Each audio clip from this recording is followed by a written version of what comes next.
Global India business forum MSME sector के businessman को support करने के लिए national award for business excellence कार्यक्रम का आयोजन किया गया।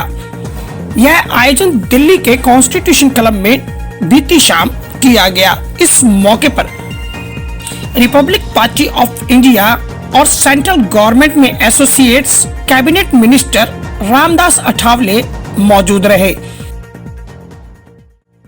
जो हमारा एक ग्लोबल बिजनेस फोरम है, इन्होंने मतलब भारत के बिजनेस में बहुत अच्छी प्रगति करने वाले बिजनेसमैन को और अलग अलग क्षेत्र में काम करने वाले लोगों को अवार्ड दे दिया है। और एक बहुत अच्छी बात है, कोरोना के टाइम में बहुत ही कठिन परिस्थिति में हम लोग आगे जा रहे हैं, लेकिन ये छोटा सा भी प्रोग्राम क्यों न हो, लेकिन बहुत ही अच्छे डिग्निटरीज को आज यहाँ जितेंद्र जोशी जी जो इसके फाउंडर प्रेसिडेंट है, इन्होंने मतलब आज का प्रोग्राम रखा गया था और बहुत सारे एम्बेसडर भी इसमें मौजूद थे। तो सभी अवार्डी को मैं धन्यवाद देता हूँ, आभार व्यक्त करता हूँ। सर, महाराष्ट्र में एक बार फिर से कोरोना के मामले लगातार तेजी से बढ़ रहे हैं। हाँ, महाराष्ट्र में कोरोना के मामले इतने बहुत ज़्यादा बढ़ रहे हैं। चैलेंजेस आपको फेस करने पड़े with this program? See, Global India Business Forum is one of the fastest growing business networking forum in the globe. Okay, we are connected with more than 70 embassies and consul general all across the world. And I think after COVID, yes, you are right. After COVID, this is one of the biggest program in Delhi. And yes, definitely it is successful because there are a lot of embassy people today here. There are ambassador, His Highness was there. There are first trade commissioner also there. Apart from that, there are many government ministry people are here, and I am so happy the government is supporting us a lot. That MSME ministry which is doing so well. Global India Business Forum is connected with NSIC also, National Small Industry Corporation, National Skill Development Corporation, and I think we together is going to do a lot of changes in India. And I think this is one of the best program even I attended in Delhi. ये business form India ही नहीं, India से बाहर भी काम कर रहा है और सभी जगह हालात सूटेबल नहीं होते। भारत में भी आप देखिए पैंडेमिक टाइम है, तो ऐसे में किस तरह के चैलेंजेस आपको फेस करने हैं? चैलेंजेस तो बहुत सारे आते हैं, अलग अलग। अभी ये इवेंट हमारा एक्चुअली लास्ट ईयर प्लान हुआ था, 28 मार्च लास्ट ईयर प्लान हुआ था, 2020 में प्लान हुआ था। एक साल हम आगे निकल गए कोरोना की वजह से और ये इवेंट नहीं हो पाया। तो इतना बड़ा ये था, तो तभी हमने गिव अप नहीं किया, ये अवार्ड करना ही था। तो वी आर वेरी हैप्पी कि आज ये सक्सेसफुल हो पाया। तो ये चैलेंजेस तो आते रहते हैं। Thank you. और साथ ही 5 से भी ज्यादा देशों के राजदूत कार्यक्रम में शिरकत करते नजर आए। Now, how can develop Global India Business Forum relation between our country and your country? Yes, so I'm really excited, and it is a pleasure that as a representative of the Indonesian Embassy, we are invited to this event, which is giving award to the medium small enterprises in India. And I believe that this is a very good platform to increase bilateral relations between Indonesia and India, especially as both countries we agreed to increase our bilateral trade by $50 billion in 2025, and this is agreed by the Prime Minister of India, Prime Minister Modi, and our President Joko Widodo. And small and medium enterprises is the backbone of this growth.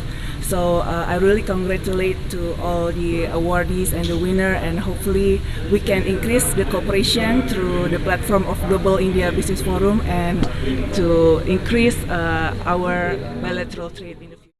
Sure, the relationship dates back to our struggle for our independence, but the formal relationship, of course, dates back to 1980. And the then Prime Minister of India, Madam Indira Gandhi, was in Harare to felicitate the new Zimbabwe. And since then, our relations have strengthened. And most recently, as you will be aware, we received a generous donation from the Indian government of about 5,000 Covaxin doses, which in itself is a strong statement about the good relations that exist between the two sisterly republics.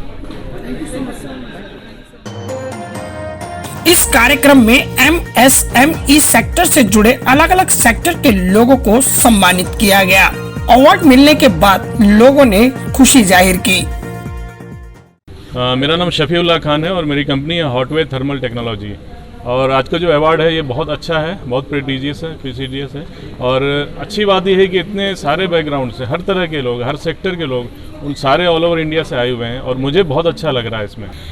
मैं सरहंद पंजाब से Rana hospital में doctor Deepika honour हूँ और हमें आज ये award जो है वो हेल्थ सेक्टर में best hospital in for piles and fistula के लिए मिला है।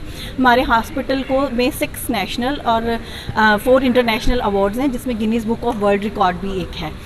All over, not only from India but all over world patients हमारे पास आते हैं। और हमारी जो टैगलाइन है वो है come with piles and go with smiles. और हम अपनी तरफ से बेस्ट सर्विसेज देते हैं ताकि वाकई में पेशेंट जो है हमारे पास से स्माइल लेके ही वापस जाए। और मैं ग्लोबल इंडिया बिजनेस फॉर्म का बहुत ज़्यादा थैंकफुल हूँ कि उन्होंने एक बहुत अच्छा प्लेटफॉर्म दिया है जिसमें सारे आके अपनी अचीवमेंट्स को हाईलाइट कर सकते हैं और सोसाइटी में अवेयरनेस फैल सकती है। Thank you so much.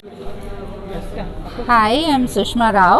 I'm basically a civil engineer into interiors, but then I'm also ventured into many other businesses and closely associated with Ecuador Embassy and many other embassies as well.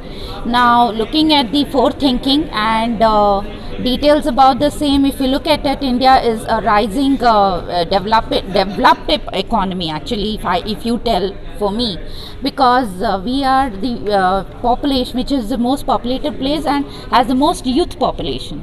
Of India में आयोजित किया गया है और इसमें जिन्होंने business excellence किया हुआ है, जिन्होंने सोशल सेक्टर में बहुत बड़ा काम किया है, ऐसे लगभग 70-72 लोगों को आज यहाँ पर सम्मानित करने का काम हुआ है, जिसमें कई देशों के जो है राजदूत यहाँ पर उपस्थित थे, कई देशों के हाई कमिश्नर्स यहाँ पर उपस्थित थे, मिनिस्टर रामदास अठावले जी उपस्थित थे, जिन्होंने यहाँ पर सभी हमारे अवार्डीज़ को सम्मानित किया और उन्हें प्रोत्साहित किया। मुझे बहुत ही अच्छा लग रहा है। आई फील प्राउड कि मुझे यहाँ पर इंडियाज़ यूथ आइकन का अवार्ड मिला है। I am doctor Khushboo Kapoor, I am into anchoring and I have represented India in more than 60 countries as of now. और ये जो रिकग्निशन है ये अपने आप में ही बहुत ख़ास है, और स्पेशली जब ऐसे स्टेज पर जब इतनी सारी कंट्रीज़ के एम्बेसडर्स हों और साथ ही में मिनिस्टर्स हों, सो एक अलग ही एक प्राउड फीलिंग होती है, और वो आज मुझे यहाँ पर मिली।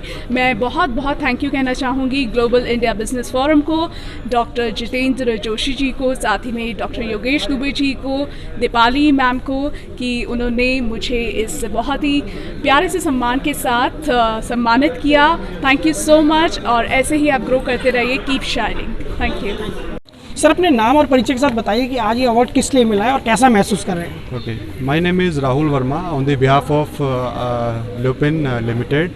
आई am working as a sales head in Delhi and taking care of all Delhi and JNK। Actually ये अवार्ड जो मिला है हमें, ये ब्रांड ऑफ द ईयर मिला है।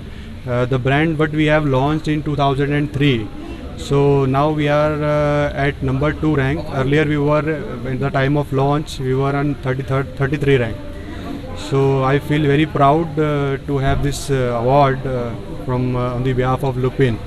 So it is very encouraging for me as well as across my all India field force. कार्यक्रम में खास तौर पर महिलाओं के सहयोग और कंट्रीब्यूशन के लिए उन्हें चिन्हित किया गया और विशेषकर उन्हें अवार्ड दिए गए। भारत सरकार के आत्मनिर्भर भारत के सपने को साकार करने के लिए GIBF लगातार प्रयासरत है।